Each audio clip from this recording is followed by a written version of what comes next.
Hola, buenos días. Bueno, junto con mi compañero Iván Díaz y mi nombre es Lizeth Sánchez, vamos a presentarles un tema muy importante que son los tipos de recipientes para la materia de cadena de abastecimientos dirigida por el ingeniero Luis Santa Fe. Entonces, primeramente queremos aclararles qué es un recipiente y un recipiente es un elemento que nos permite contener o almacenar algo. Puede ser una botella, puede ser un envase plástico, puede ser un contenedor a base de presión. Los tipos de recipiente, bueno, según su relación con la mercancía. Puede ser primario, secundario o terciario. El recipiente primario es el que tiene contacto directo con el producto. Además de contener el producto, permite en algunos casos su consumo. También, por otra parte, por ejemplo, puede ser una lata que contiene leche, ya sea líquida o en polvo. Como primer contenedor debe cubrir dos condiciones principales, que es proteger la mercancía y fomentar las ventas. Y el envase secundario es el contenedor unitario de uno o varios envases primarios. Su función es protegerlos, identificarlos y otorgar información sobre las cualidades del producto. Y por último, tenemos un recipiente terciario, que es el que nos sirve para distribuir, unificar y proteger el producto a lo largo de la cadena comercial. Por ejemplo, la caja de cartón corrugado que contendrá varias latas de leche para su distribución en los almacenes.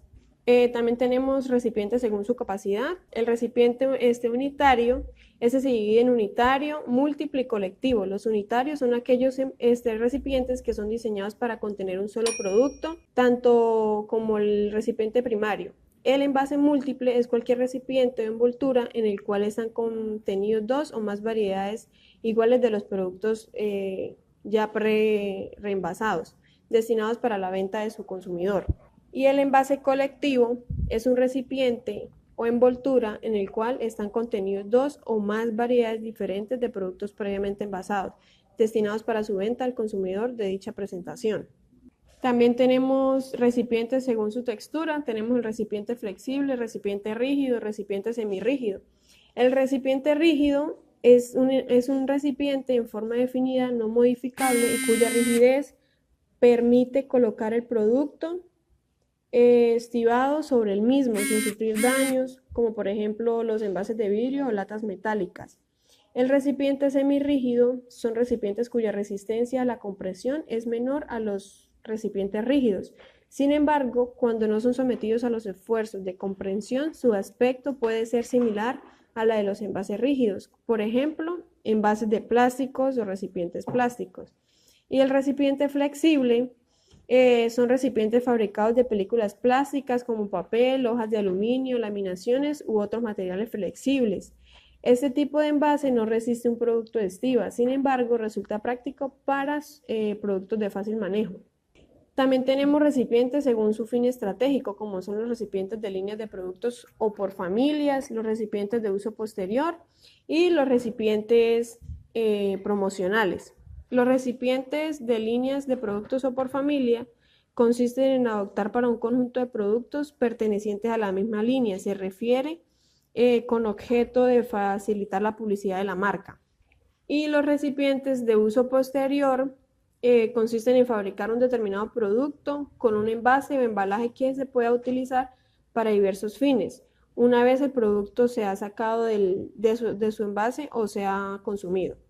Y los recipientes promocionales, conviene destacar el llamado envase promocional, ya que es aquel que además de cumplir sus funciones normales, tiene alguna característica que por sí misma lo hace deseable al consumidor, ya sea por ejemplo las latas de Coca-Cola que sacaron con los nombres personalizados de las personas. Y hay recipientes también según su vida útiles, como pueden ser los recipientes retornables, los recipientes reutilizables y los recipientes a incinerar. Los recipientes retornables, los envases retornables son aquellos que se reutilizan hasta 50 veces y solo necesitan un tratamiento de lavado. Los materiales más usados para este tipo de recipientes son el vidrio junto con el polietileno, más conocido como PET, son los materiales con que se fabrican los envases retornables. El retornable es más sólido, mientras el desechable es más blando, pero ambos son igualmente reciclables. Tenemos también los PET, los PVC, que es un plástico muy resistente. En su versión rígida es utilizado para envases, ventanas, tuberías, las cuales han reemplazado en gran medida el plomo y el cobre. Tenemos los recipientes reutilizables, pues toda operación en la que el envase es concebido y diseñado para utilizar un mínimo de rotaciones a lo largo de su ciclo de vida, sea rellenado o reutilizado con el mismo fin para el que fue diseñado. Este envase ha sido concebido y diseñado para cumplir a lo largo de un ciclo de vida con un número mínimo de circuitos o rotaciones en un sistema de reutilización. Bueno, las características de un envase reutilizable. El material en el que ha sido fabricado no debe alterar las características del producto contenido. También debe garantizar una protección eficaz del producto a lo largo de toda cadena distributiva. Y aparte deben ser fáciles de limpiar y desinfectar para utilizarse de nuevo.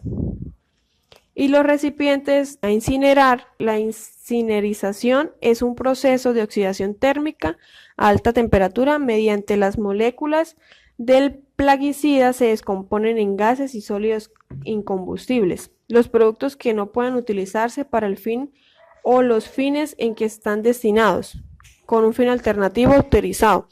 Esta manera de incinerarse pueden ser incineración a alta temperatura, también a tratamiento químico o vertedero especialmente proyectado para materiales inmovilizados, cenizas y escoria al incinerador. Bueno, ahora pasamos a los recipientes biodegradables.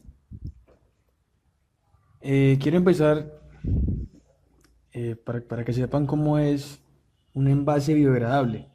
Los conocemos como los que se degradan naturalmente de modo rápido cuando se descartan y tienen bajo impacto sobre el medio ambiente, ¿cierto?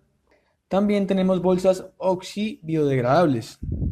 Quiero que hablemos sobre su composición, propiedades y otras cositas. Composición. Sabemos que tiene un porcentaje de materias renovables y otros derivados del petróleo, biopolímeros.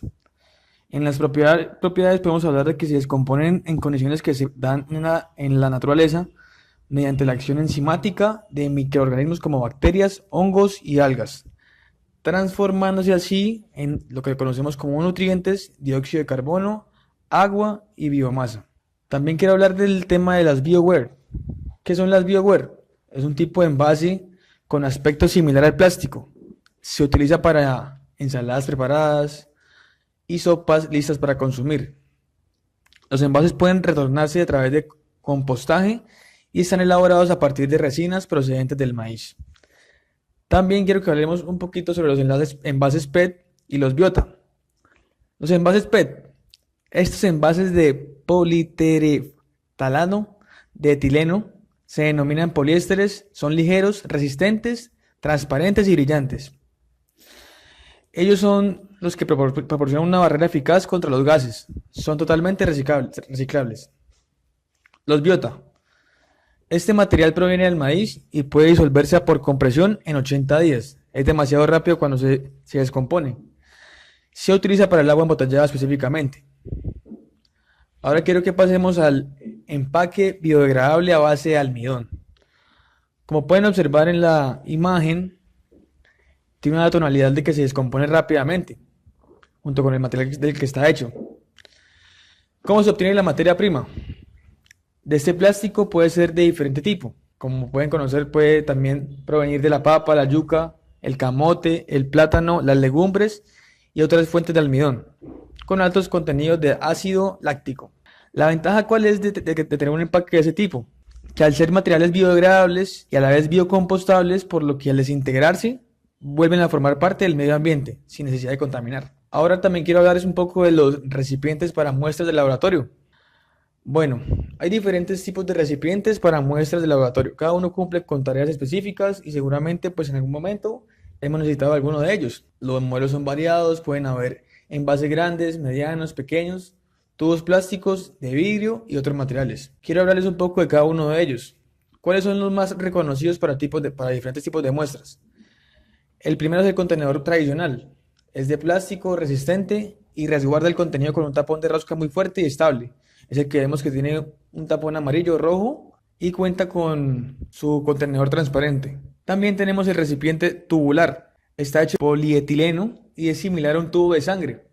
Es el que vemos que está manipulando con 2 manos y sus guantes. Posee un tapón azul muy ajustable y una etiqueta para personalizar la muestra. También tenemos en la imagen el recipiente de un solo uso, es el que se ve material más endeble. Es una especie de jarra sin tapa y tiene una forma muy ergonómica para facilitar su agarre. Internamente incluye una graduación para determinar la cantidad de fluido del paciente. Es desechable y solamente se puede utilizar una sola vez. También tenemos en la imagen el recipiente con tubos de vacío. Es el que más conocemos famosamente como la jeringa. Es un recipiente convencional con tapa de rosca y en el medio incluye un aspirador y tubos al vacío que para recolectarla con mayor pureza. Bueno, seguido queremos contarles acerca de los recipientes para reciclaje, que es de lo más importante que tenemos que tener conocimiento, debido a que pues con esto contribuimos a que se mejore el medio ambiente y no causemos una crisis climática antes de lo que se prevé. Entonces, tipos de recipientes para reciclaje. Quiero hablar primero del contenedor de color azul. ¿Para qué está hecho este contenedor? Para depositar papel y cartón. Está diseñado para que almacenemos cualquier tipo de cartón procedente de cajas, envases de cartón y cualquier tipo de papel como periódicos, revistas, documentos, folletos y otros. Contenedor amarillo. Es el adecuado para reciclar plásticos, latas y envases. Este tipo de contenedores se debe almacenar todo tipo de material que está hecho a base de plástico. Contenedor verde, o más conocido como el iglú, está destinado a que depositemos el vidrio. Se deben reciclar las botellas de vidrio, tarros, trozos de espejos y cristales rotos. No entra en esta categoría los materiales como la cerámica y la porcelana. Tampoco hay que depositar en ellos metales ni plásticos. El contenedor de color naranja. ¿Para qué sirve? Para los restos orgánicos. Si no contamos con el naranja, lo podemos depositar en el gris. Contenedor rojo. Es el más especial, no suele encontrarse en los cascos urbanos con mucha frecuencia y es el destinado a contener los residuos tóxicos y peligrosos, como los encontramos en los hospitales, clínicas y demás. También en ellos podemos depositar lo que son las baterías, las pilas, los insecticidas, aerosoles, aceites o productos tecnológicos. El contenedor gris es el que encontramos con frecuencia en nuestro hogar. En él se depositan los residuos que no encajan en las otras categorías y también cuando, pues, como dijimos anteriormente, cuando no hay el naranja se depositan aquí los que son de tipo orgánico. Quiero pasar ahora a que hablemos sobre los recipientes sujetos a presión. Lo que son de dos tipos, esféricos y cilíndricos.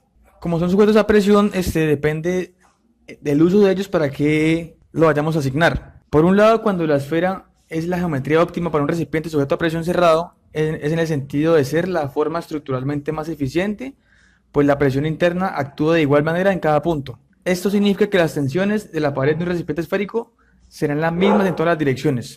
Por otro lado, el recipiente cilíndrico es menos eficiente por dos razones. Las tensiones en la envolvente varían con la dirección y segundo, el cierre de la envolvente en los cabezales pueden alterar significativamente el estado ideal de la membrana, requiriendo refuerzos locales adicionales. Sin embargo, la forma cilíndrica para un recipiente sujeto a presión puede ser más conveniente para fabricar y transportar. Cabe resaltar que el análisis mencionado para los recipientes de los que acabamos de hablar anteriormente, sujetos a presión de pared delgada, debe utilizarse solo para casos de presión interna, es decir, cuando la presión interna es superior a la presión externa.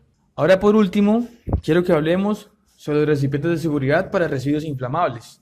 Lo primero, es ideal para desechar trapos mojados con disolventes u otros inflamables. Es el que encontramos como un tipo de recipiente de basura convencional pero de color rojo. También quiero hablar sobre uno que es muy similar a un tipo de bombona, que es un recipiente de seguridad para inflamables, que consiste en tener un cortallamas para el trasiego de líquidos inflamables. Hay otro que pues tenemos en la imagen, que es el recipiente de seguridad para líquidos inflamables con manguera dosificadora. ¿Qué quiere decir esto? Es un recipiente metálico para el almacenamiento de productos inflamables diseñados con una sola boca para el llenado y el vaciado. Sistema de asa con palanca de apertura que garantiza una dosificación justa y controlada. El tapón de seguridad se levanta mediante una palanca ergonómica para facilitar el llenado. Y dispone de un tubo metálico flexible que facilita el trasiego, especialmente en recipientes pequeños. El tapón de seguridad se abre automáticamente cuando la presión interior alcanza entre los 0,2 y 0,35 bares. De esta manera se evitan posibles roturas de las paredes o explosiones del recipiente. Bueno, aquí les hablamos un poco de los tipos de recipientes que encontramos para las diferentes situaciones que vivimos en el día a día y queremos dar una pequeña conclusión. En conclusión, pues podemos decir que existen diversos tipos de recipientes y el vasto universo de este tema está inmerso en cada uno de los roles cotidianos del día de hoy. Fácilmente podemos encontrar en nuestra vida cotidiana recipientes que nos solucionen las necesidades de nosotros, como una simple botella de agua, o hasta contener un líquido muy peligroso e inflamable, o soportar altas temperaturas. Muchas gracias.